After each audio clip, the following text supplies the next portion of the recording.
Salutations! Vous avez vu la précédente vidéo sur l'iPhone 13 que j'ai faite? Si oui, eh bien vous saviez qu'une autre vidéo allait être tournée à la suite. Eh bien c'est celle-ci, oui, incroyable. Et du coup, si vous n'aviez pas vu la précédente vidéo, eh bien vous ne saviez pas qu'il allait y avoir une nouvelle vidéo, enfin qu'elle était tournée après cette vidéo, et bah vous... Non je sais pas en fait. L'Apple Watch 7, elle arrive. Elle n'est pas là. Elle n'est pas là, mais elle arrive. Au moment où je tourne cette vidéo, on ne sait pas encore exactement quand elle va sortir. Donc tout ce qu'on sait, c'est qu'on sait qu'elle arrive.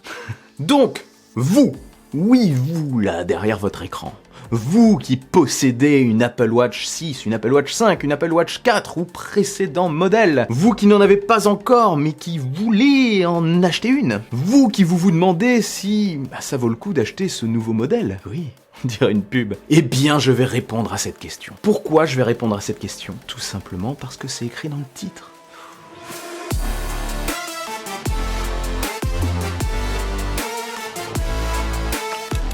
Avant de commencer, un mot quand même sur ce qui vient de se passer. Parce que oui, il s'est passé quelque chose de grave, de très grave. Depuis un an, les meilleures liqueurs du marché, je ne parle pas de l'alcool, celle-ci elle était vraiment, je suis allé la chercher très loin. Les meilleurs gens qui font des leaks annonçaient que la prochaine Apple Watch, l'Apple Watch 7, aurait un nouveau design, mais radicalement différent, avec des bordures droites. Le monde s'attendait à ça du coup, parce que ça fait des années que ces gens se trompent très peu, surtout certains, très calés. Moi aussi j'attendais ça du coup, parce que je ne suis pas un leaker moi, parce que tout le monde s'accordait à le dire. Et là, patatras, bim bam boum, badaboum, bim... truc. Design avec des bords arrondis. Je le fais pas trop fort parce qu'il y a des voisins, mais j'ai ri. Ça m'a fait plaisir, vraiment, parce que, faut l'avouer, on se fait quand même un peu chier depuis que tout fuite de partout, depuis qu'on sait tout. On s'ennuie. Et là, je me suis dit, mais bien joué, là! Allez, là!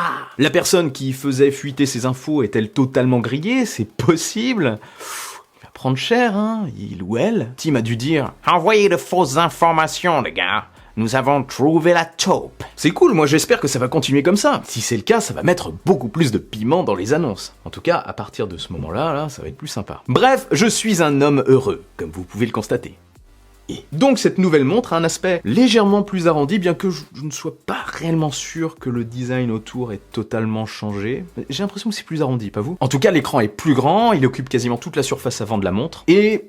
personnellement, je trouve que ça claque. On gagne du coup un clavier et beaucoup plus d'informations affichées à l'écran. Des nouveaux cadrans avec plus d'infos, etc. Enfin, ça va améliorer considérablement le confort d'utilisation de la montre. C'est un gain assez important. On ne s'en rend pas compte comme ça sur une image, mais c'est vraiment important au quotidien. Elle est aussi d'apparence plus fine et se recharge plus vite que la précédente. En aluminium, on a beaucoup de variantes de couleurs, on garde le rouge, on a du vert foncé, du bleu, une couleur stellaire et minuit. Très sympa la minuit, elle me fait de l'œil. Alors, est-ce que ces nouveautés principales que je viens de citer, et oui, il n'y en a pas non plus énormément, peuvent valoir le coup de préférer l'Apple Watch 7 à un autre modèle? Ou de changer de modèle, tout simplement. Alors, on va faire simple, hein, ça va être rapide. Si vous venez de l'Apple Watch série 3 ou précédente, oui, si vous voulez une nouvelle Apple Watch, ça vaut clairement le coup. Le gain en taille d'écran est colossal à côté de ce que vous avez actuellement, et en plus vous avez loupé l'arrivée de pas mal de capteurs et nouveautés depuis l'Apple Watch 4, 5 et 6. Donc passer de la 3 ou précédente à la 7, allez-y les yeux fermés, clairement. Passer de la 4 à la 7, franchement ça peut être intéressant, encore une fois. Le gain d'écran est notable, et les nouveautés sont suffisamment importantes, notamment la puissance. Passer d'une 5 à la 7, ça peut se tenir si vous avez envie de nouveautés, si vous avez envie de gagner en confort et de changer de design. Passer maintenant de la SE à la 7, pourquoi pas? Vous aurez aussi pas mal de nouveautés, hein. Mais entre nous, vous avez choisi l'Apple Watch SE parce qu'elle n'était pas chère, donc parce qu'elle était moins chère que le modèle premium, donc je pense pas que ça vous intéresse réellement. Réfléchissez bien à ça. Après, vos attentes ont peut-être évolué, vous avez peut-être envie d'avoir mieux. Et passer de la 6 à la 7.